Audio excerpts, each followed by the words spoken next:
அனைவருக்கும் வணக்கம். இந்த பதிவுல நாம் யோகம் செய்யும் 7ஆம் இடம் இந்த டாபிக்ல தான் பார்க்க போறோம். பொதுவா ஒரு ஜாதகத்தை பொறுத்த வரைக்கும் லக்னம் என்பது ஜாதகரை குறிக்கக்கூடிய ஒரு பாவம். 7ஆம் இடம் என்பது ரொம்ப முக்கியமான பாவம். மனித வாழ்க்கையிலே 7ஆம் இடம் எல்லாருக்குமே நல்லா இருக்கணும். அப்பதான் அவருக்கு அமைகிற நண்பர்களா இருக்கட்டும், அவருக்கு அமைகிற கூட்டு தொழிலில் வரக்கூடிய நண்பர்களா இருக்கட்டும், வாழ்க்கை துணைவாரா இருக்கட்டும், கொஞ்சம் நல்ல முறையில அமைவார். வாழ்க்கையை மாற்றி கொடுப்பவரா இருப்பார்.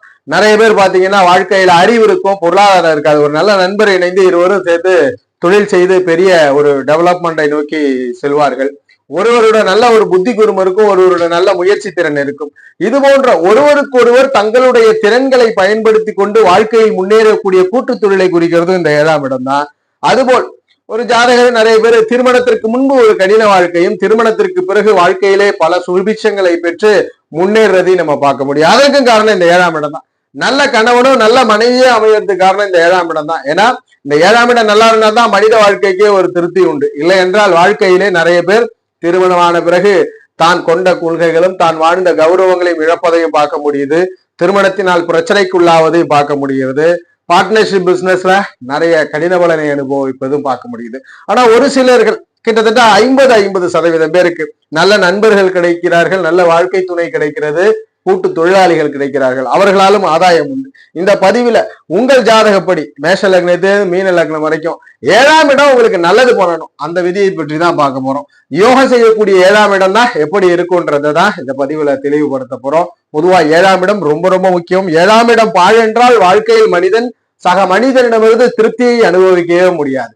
சாதாரண ஒரு நடந்து செல்லும் பொழுதோ இல்ல வாகனங்களில் செல்லும் போதோ எதிர்க்க இருக்கிறவர் உங்களுக்கு கோஆபரேட் பண்ண மாட்டார், பிரச்சனையை கொடுப்பார். வாழ்க்கை துணைவரும் அப்படித்தான். இப்ப 7ஆம் இடம் என்பது நல்லா இருந்தா தான் ஒருவருக்கு இன்றையமையாத நல்ல பலன். கேந்திரங்களின் மிக முக்கியமான கேந்திரம் தான் இந்த 7ஆம் இடம்ன்றது. 1 4 7 10 லக்னத்திற்கு அடுத்ததாக 7ஆம் இடம் ரொம்ப முக்கியம். அந்த வகையில மேஷ லக்னத்துல ஒரு ஜாதகர் ஜனனிச்சிருக்கிறீங்க. 7ஆம் மனை துலா மனை. மேஷ லக்னக்காரர் செவ்வாயை ஆதிபத்தியமா கொண்டவர். 7ஆம் மனை என்பது சுக்கிரன். இந்த 7ஆம் மனை சுக்கிரன் இந்த காம்பினேஷன் எப்படி இருக்கணும்?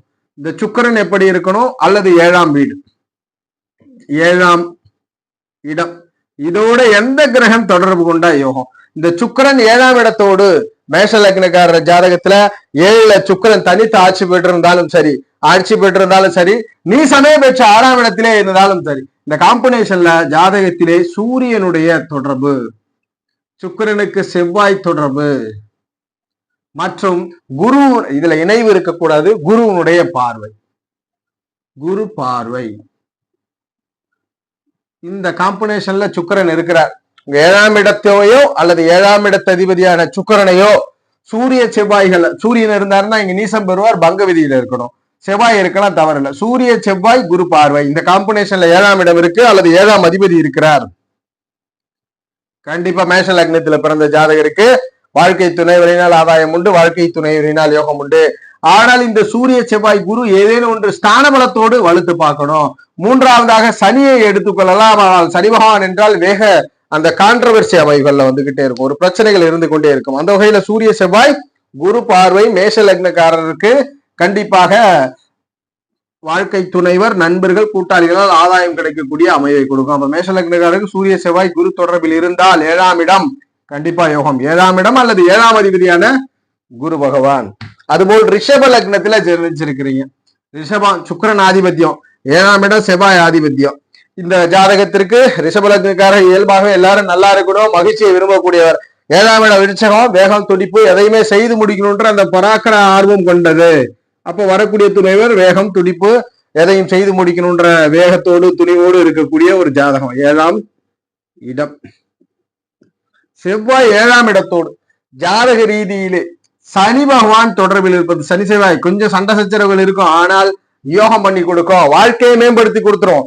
நிறைய பேர்லாம் சண்டை சச்சரவு இருக்கும், வாழ்க்கையில துணைவருக்கு பிறகு யோகம் இருக்கும், நண்பருக்கு பிறகு யோகம் இருக்கும், தன்னிடம் உள்ள குறைகளை பிறருக்கு சொல்லக்கூடிய இணைவு, இதெல்லாம் இந்த சனி பகவானுடைய தொடர்புகளால் ஏற்படுத்தி கொடுக்கும். சுக்கிரன் தொடர்பில் இருப்பது நன்மை உண்டு. சந்திரன், ஏன் சந்திரன் சொல்றோம்? 3ஆம் இடம் மாரகாதிபதியம், ரிஷபலக்னத்திற்கு மாரகாதிபதி. இருப்பினும் சந்திரன் தொடர்பு கொண்டால் ஜாதகத்திலே வரக்கூடிய துணைவரால் பூமி, நிலங்கள், ஆதாயங்கள், உடைமைகள் ஆதாயம் உண்டு. அதுபோல் நண்பர்களால் பண பொருளாதார ஆதாயங்கள் உண்டு. சனி சுக்கிர சந்திர தொடர்புகளில் 7ஆம் இடம் அல்லது 7ஆம் ஆதிபத்தியம். சந்திரன் இங்க நீசம் பெறுவார், எனினும் பங்க விதியில் இருக்க வேண்டும். ஏழாம் அதிபதி அல்லது ஏழாம் இடத்தோடு சனி சுக்கிர சந்திர தொடர்புகளில் இருந்தால் இந்த ரிஷப லக்னக்காரர்களுக்கு நண்பர்கள், கூட்டாளிகள், வாழ்க்கை துணைவரால் யோகம் கிடைச்சு விடுகிறது. அவர்களால் நல்ல பலன்கள் கிடைக்கிறது. ஆதிபத்திய வீட்டை தொடர்பு கொண்ட கிரகம் தன் காரகத்தின் வாயிலாக அவருடைய ஆதிபத்தியத்தின் மூலியமாக பலனை செய்வார். மிதுன லக்னத்துல ஜனிச்சிருக்கிறீங்க. மிதுன லக்னம் 7ஆம் இடமாக உபயம், உபயத்திற்கு உபயாதிபதிகள் சாதகம் இல்ல, பிரச்சனையை கொடுக்கக்கூடிய கிரகம் இருக்கட்டும். குரு பகவான் 7ஆம் ஆதிபத்தியத்தை பெறுகிறார். அது வரக்கூடிய இந்த மிதுன லக்னக்காரருக்கு வரக்கூடிய துணைவர்லாம் பாத்தீங்கன்னா நல்ல ஒரு அட்மினிஸ்ட்ரேஷன் ஸ்கில் இருக்கும். அது போல மிதுனத்திற்கும் புத்தி சாமர்த்தியம் இருக்கும். 2 பேருக்குமே ஒரு காரக முரண்பாடு இருந்துகிட்டே இருக்கும். ஆனால் இந்த கிரக இணைவு இருந்தா 2 பேருக்கும் ஒத்து போகும். ஆனா மிதுன லக்னக்காரர்களுக்கு வரக்கூடிய துணைவர் நல்ல பாரம்பரியம், ட்ரெடிஷனல் கொண்ட ஒரு நல்ல குணவதியாக இருப்பார்கள். ஆணாக இருந்தாலும் பெண்ணாக இருந்தாலும். அந்த வகையில குருவோடு இங்கு சனி தொடர்பு கொள்வது, குரு சனி தொடர்பு நன்மை உண்டு, வாழ்க்கையிலே மேம்படுத்தி கொடுக்கிறது. குருவோடு புதனுடைய தொடர்பு இருப்பது, குருவோடு சூரிய தொடர்பு இருப்பது, சனி புதன் சூரிய தொடர்புகளிலேயே குருவும் 7ஆம் இடமும் இருக்குமாயின் ஜாதகத்திலே யோகம் உண்டு. மிதுன லக்னக்காரருக்கு வரக்கூடிய துணைவரினால் ஆதாயத்தை கொடுக்கிறது, வரக்கூடிய துணைவரினால் யோகம் கொடுக்கிறது, வாழ்க்கையை திருப்புகிறது. அதுபோல் நண்பர்கள் நல்ல முறையில் அமைகிறார்கள், கூட்டு தொழில்களால் ஆதாயம் கிடைக்கிறது. இதுல ஸ்தான பலம் வேண்டும். இந்த 3 கிரகங்கள் ஏதேனும் ஒன்று தொடர்பு கொண்ட கிரகங்கள் ஸ்தான பலத்தோட இருக்கணும். இது மிதுன லக்னத்திற்கு. கடக லக்னத்தில் பிறந்தவர் நல்ல நண்பர், நல்ல தொழில் பார்ட்னர், நல்ல வாழ்க்கை துணையை பெறணும். ஏன்னா கடக லக்னாலே ஒரே பயம். கடக லக்னக்காரர்களுக்கு சனி பகவான் வந்துருவார். சனினாலே ரொம்ப பெரிய மன கஷ்டம், வாழ்க்கை துணைகள் எப்படி அமையுமோன்ற அமைகள். ஆனா கடக லக்னக்காரர் அப்படிதான் கஷ்டப்படுவாருன்னா கண்டிப்பா கிடையாது. நல்ல வாழ்க்கை துணையை பெற்ற நிறைய கடக லக்னக்காரர்கள் உண்டு. 7ஆம் இடம். அதுபோல் வாழ்க்கை துணைவரால் யோகம் அடைஞ்ச கடக லக்னக்காரர்களும் நிறைய உண்டு. அதற்கு என்ன விதியில இருக்கணும்? அதற்கான விதி இந்த சனி பகவானோடு குரு தொடர்புல இருக்கணும். சனி செவ்வாய் காம்பினேஷனா இருந்தாலும் பரவாயில்ல, சனி செவ்வாய் காம்பினேஷனா இருந்தாலும் செவ்வாயோட தொடர்புல, செவ்வாயோட அமைவுகள் இருக்கணும். சூரியனோடு சனியோடு புதன் பார்வை, புதன் பார்வை மற்றும் குரு சுக்கிர தொடர்பு, குரு செவ்வாய் சுக்கிர தொடர்பு மற்றும் புதனுடைய தொடர்புகளிலே இருக்கும் பொழுது, புதன் பார்வையில் இருக்கும் பொழுது இந்த பார்ட்னர் நல்ல முறையில் அமைச்சு கொடுக்குது, நல்ல யோகங்கள் கொடுக்குது. குருவோட பார்வை, செவ்வாய் தொடர்பு, சுக்கிர தொடர்பு, பார்வை இணைவுகள்ல புதன் மட்டும் பார்வையோட இருக்கணும், இணையக்கூடாது. புதனோட சனியோட புதன் இணைஞ்சதுன்னா ஜாதகர் ரொம்ப அறிவு சார்ந்து பிரச்சனைக்கு உள்ளாக்குவார்கள். சிம்ம லக்னத்துல பிறந்தவர், சிம்ம லக்னத்திற்கு அதே கான்செப்ட் தான். நல்ல நண்பர்கள் வராது, சனின்றதுனால நல்ல நண்பர்கள் இல்லை, நல்ல துணைவர்கள் என்ற ஒரு பொதுவான விதி. ஆனால் சிம்ம லக்னக்காரர்களுக்கு நல்ல நண்பர்கள், நல்ல பிசினஸ் பார்ட்னர், நல்ல வாழ்க்கை துணை அமைவதற்கான விதி 7ஆம் இடம். இந்த காம்பினேஷன்ல சனியோடு புதன் முதன்மையாக தொடர்பு கொள்வது, குரு பகவான் தொடர்பு கொள்வது மிகப்பெரிய நல்ல பலனை கொடுக்கிறது. அடுத்ததாக செவ்வாய். இந்த சிம்ம லக்னக்காரருக்கு புதன் குரு செவ்வாயோட தொடர்புல 7ஆம் இடம் இருந்து விட்டால், செவ்வாய் தொடர்பு இருந்தா கொஞ்சம் பார்ட்னரோட கருத்து வேறுபாடுகள் இருந்துகிட்டு இருக்கும், ஃபைட்டிங் ஸ்பிரிட் இருக்கும். ஆனாலும் கூட வாழ்க்கையை மேம்படுத்தி கொடுத்து விடுவார்கள். நண்பர்கள் இருக்கும், பிசினஸ்லயே அப்படித்தான். இந்த புதன் குரு செவ்வாய் தொடர்புகளோடு சிம்ம லக்னக்காரர்களுக்கு 7ஆம் இடத்து சனி பகவான் இருந்துட்டாருன்னா, நீங்க சனி பகவான் என்னென்னலாம் நல்ல பலன் கொடுப்பார், உங்களுக்காக உறுதியா போராடக்கூடிய குணத்தை கொடுப்பார். உங்களுக்கே வாழ்க்கையில முன்னேற்றத்திற்கான ஹோப் இல்லைன்னா கூட வாழ்க்கை துணைவர் முன்னேற்றத்தை வைத்து சொல்லுவார். கன்னி லக்னம், உபய லக்னத்திற்கு உபய லக்னம் எப்பயுமே அவயோகன்ற பொது விதி. குரு பகவான் வரார். அதுபோல 7ஆம் ஆதிபத்தியம், 7ஆம் இடத்தோட இந்த குருவால் கன்னி லக்னத்துல பிறந்தவங்க நண்பர்கள், கூட்டாளிகள், வாழ்க்கை துணைவர் மற்றும் தொழில் பார்ட்னரால் யோகம் பண்ணணும். குருவோடு சனி பகவான், குருவோடு சனி பகவானுடைய தொடர்பு, குருவோடு புதனுடைய தொடர்பு நல்ல மேன்மையான பலனை கொடுக்கிறது. அதுபோல் இந்த குருவோடு செவ்வாய் தொடர்பு எப்படி கொடுக்குது? வெளிநாடு தூரதேச அமைவுல பார்வை, செவ்வாயோட இணையக்கூடாது. செவ்வாய் பார்வையில் குரு இருப்பது எதிர்பாராத மாற்றம், வாழ்க்கையிலே பல திருப்பங்களை ஏற்படுத்தி கொடுக்கிறது. சனி புதன் சுக்கிர பார்வை, செவ்வாய் சுக்கிர பார்வை, சுக்கிரனும் செவ்வாயும் பார்வையில் மட்டும் நன்மை செய்கிறார்கள். இதுல செவ்வாய் எதுக்கு கொடுக்கிறோம்? கன்னி லக்னத்தினா 3 8க்கு அதிபதி, வாழ்க்கையை முழுவதுமாக மாற்றி போடக்கூடிய அமைவு. அதற்கு இந்த செவ்வாய்க்கு மட்டும் ஒரு எக்ஸம்ஷன், செவ்வாய் தனித்து ஒழுக்காம குரு வலுத்து அதன் பிறகு செவ்வாயோட தொடர்பு பெறணும் கன்னி லக்னக்காரன். துலாம் லக்னத்துல ஜனனித்த ஜாதகம், துலாம் லக்னத்தில் ஜனனித்த ஜாதகம் 7ஆம் இடமாக மேஷமனை வருகிறது. துலாத்திற்கு செவ்வாய் ஆதிபத்தியம், இசை மீது காதல், எல்லோத்திடமும் அன்பு அரவணைப்பு செலுத்தக்கூடிய துலாம் லக்னம். அதுக்கு நேரெதிராக வேகம், துடிப்பு, எதையும் செய்து முடிக்கக்கூடிய ஆற்றல் கொண்ட மேஷ வீடு. இந்த செவ்வாய் யோகம் பண்ணணும். இந்த செவ்வாயினால் ஜாதகத்திற்கு நல்ல பலன்கள் கிடைத்தே தீரணும். அமைவுகள் சுக்கிர தொடர்பு, சூரிய தொடர்பு. செவ்வாய் சூரியன் இணைந்து இருக்கக்கூடாது, அதனால இது வேண்டாம். செவ்வாய் சூரியன் இணைந்தா வாழ்க்கையில திருமணத்தை ரொம்ப தாமதப்படுத்தும். சுக்கிரன் சனி பகவானுடைய தொடர்பு, சுக்கிர சனி. அடுத்ததாக குரு பார்வை, செவ்வாய்க்கு குரு பார்வை, சந்திர பார்வை, குரு சந்திர பார்வை. சுக்கிர சனி தொடர்பு, குரு சந்திர பார்வை. இது துலாம் லக்னத்துல பிறந்தவருக்கு வாழ்க்கை துணைவர், நண்பர்கள், நட்பு வட்டாரங்கள் மற்றும் பிசினஸ் பார்ட்னரால யோகம் செய்யக்கூடிய விதியாக இது அமைச்சு கொடுக்குது. இது துலாம் லக்னத்துல பிறந்தவருக்கு. 7ஆம் இடம் இப்ப யோகம் தான் செய்யுது, அவயோகம் செய்யறது இல்ல.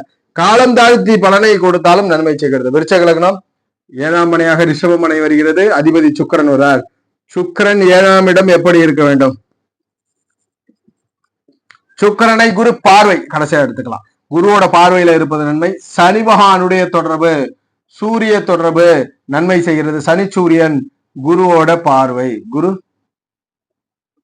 பார்வையில் இருப்பது விருச்சக லக்னக்காரர்களுக்கு நண்பர்கள், கூட்டாளிகள், வாழ்க்கை துணை, பிசினஸ் எல்லாம் நல்ல முறையில கொடுக்கிறார். இந்த காம்பினேஷன்ல இருக்கும் பொழுது விருச்சக லக்னத்தில் பிறந்தவருக்கு 8ஆம் இடம். விருச்சக லக்னக்காரர்கள் பொதுவாகவே அமைதியை விரும்பக்கூடியவர்கள். தனுஷ் லக்னம் கலபுருஷனின் 9ஆம் வீடு, எல்லாத்திலுமே ஒரு நேர்மை இருக்கணும்னு பாக்குறவங்க. 7ஆம் இடம் மிதுனமனை, எல்லாத்திலுமே ஒரு கணக்கு இருக்கணும்னு பார்க்கக்கூடியவர்கள். எதையுமே பொது சிந்தனையோடு தர்ம சிந்தனையோடு பார்க்கக்கூடியவர்கள். எதையுமே ஒரு மதிப்போடு பார்க்கக்கூடியவர், அதாவது வேல்யூன்னா ஒரு கணக்கோடு பார்க்கக்கூடியவர். இந்த புதனும் 7ஆம் இடமும் எப்படி இருக்க வேண்டும்? தனுஷ லக்னத்துல பிறந்தவர் ஒரு நல்ல வாழ்க்கை துணையை பெறுவதற்கு, நல்ல கூட்டாளியை பெறுவதற்கு, நல்ல ஆதிபத்தியங்களை பெறுவதற்கு.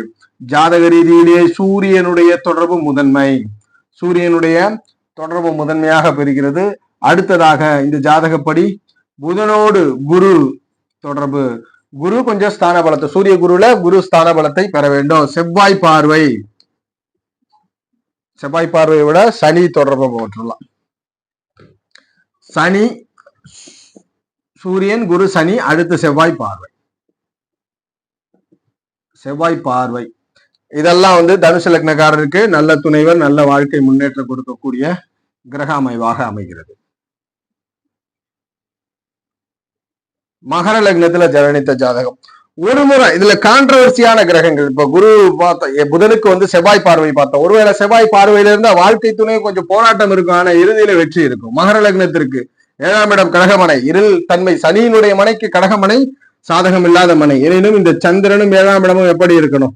நன்மை வாழ்க்கை துணையவரால் கிடைப்பதற்கு. 7ஆம் இடம் எப்படி இருக்கணும்? சந்திரனோடு முதன்மையான அமைவுகள்ல இந்த ஜாதகத்தின் அடிப்படையில் சந்திரனுக்கு குரு தொடர்பு, சந்திரனுக்கு ஏதாவது ஒரு வகையில குருவோட தொடர்பு கிடைச்சிருப்பது, குருவோட நிலைப்பாடுகள்ல இருப்பது நன்மை. சுக்கிர பார்வை, புதனுடைய பார்வை, புதன் பார்வை, இதெல்லாம் இருக்கணும். சுக்கிர புதன் பார்வை, இது ரெண்டுமே பார்வையில தான் இருக்கணும், சுக்கிரனும் புதனும். மற்றபடி இந்த மகர லக்னத்திற்கு குரு தொடர்பு இணைவு பார்வையில இருக்கலாம், சுக்கிர தொடர்புகள்ல இருக்கலாம். அடுத்ததாக இந்த சந்திரனோடு செவ்வாய் தொடர்பு, செவ்வாய் இணைந்தோ பார்வை பெற்றோம். குரு செவ்வாய் இணைவு பார்வையில் இருப்பது, சுக்கிர புதன் பார்வையில் இருப்பது மகர லக்னக்காரருக்கு யோகம் பண்ண செய்யும். வாழ்க்கை துணைவரினால் யோகம் கிடைக்கிற அமைவை செவ்வாய் கொடுக்கிறது. கும்ப லக்னத்துல ஜனனிச்சிருக்கிறீங்க. கும்ப லக்னத்தில் ஜனனித்த ஜாதகருக்கு 7ஆம் மனையாக சிம்ம மனையும் அதிபதி சூரியன் வரார். எப்பொழுது நன்மை கிடைக்கும்? சூரியன் வாழ்க்கை துணைவர், கூட்டாளிகள், ஒப்பந்ததாரர்களா நல்லா அமையக்கூடிய விதி. 7ஆம் இடம் சூரியனோடு முதன்மையாக சுக்கிரன், அடுத்ததாக புதன், அதற்கு அடுத்தபடி நிலைகள குரு பார்வை. சுக்கிர புதன் குரு பார்வையில் இருப்பது கும்ப லக்னக்காரருக்கு இந்த 7ஆம் இடம் யோகம் பண்ண வைக்குது. நல்ல வாழ்க்கை துணையை கொடுக்கிறது. வாழ்க்கை துணைவால் ஆதாயம், நண்பர்களால் ஆதாயம், பிசினஸால் ஆதாயம், கூட்டு தொழிலால் ஆதாயத்தை கொடுக்கக்கூடிய அமைப்பு. மீன லக்னத்துல ஜனனிச்சிருக்கிறீங்க. மீனத்தில் ஜனனித்த ஜாதகம் 7ஆம் இடமாக கன்னிமனையும் அதிபதி புதனும் வரார். குருவுக்கு நேரெதிர் காரகங்களை கொண்டவர் புதன் 7ஆம் இடம். இது எப்படி இருக்கணும்? மீனத்துல பிறந்தவர் நல்ல துணைவர் கிடைக்கணும், பிளஸ் நல்ல கூட்டாளி கிடைக்கணும், நல்ல தொழில் பார்ட்னர் கிடைக்கணும். இந்த புதனோடு ஜாதகத்திலே ஆதிபத்திய ரீதியில சூரியன் முதன்மையாக தொடர்பு கொள்வது. குருவுடைய பார்வை இணைவு தொடர்புகளிலே இருப்பது. அடுத்ததாக சனி பகவானுடைய தொடர்பு. சூரிய குரு சனி தொடர்புகளிலே இருக்கும் பொழுது மீன லக்னத்தில் பிறந்தவருக்கு 7ஆம் இடம் நன்மை செய்கிறது. இந்த பதிவுல 7ஆம் இடத்தினுடைய யோக நிலை பார்த்தோம். நம்ம சொன்ன கிரக இணைவு தொடர்போடு இருக்கும்போது கண்டிப்பாக வரக்கூடிய துணைவர்கள், கூட்டாளிகள், வாழ்க்கை துணை இல்லாம ஒரு பார்ட்னர்ஷிப் பிசினஸ் நன்மை பண்ணும். அதற்கு தசாபுத்திகளும் அந்த 7ஆம் இடத்தோடு தொடர்பு கொண்ட திசையில அதை நீங்கள் அனுபவிக்க முடியுன்றதை உறுதிப்படுத்துறோம். ஜோதிட ரீதியான தகவல் அல்லது சுய ஜாதகம் சார்ந்த சந்தேகங்களுக்கு ஸ்கிரீன்ல தெரிகிற நம்பரை தொடர்பு கொள்ளுங்க. வாழ்க வளமுடன். நன்றி.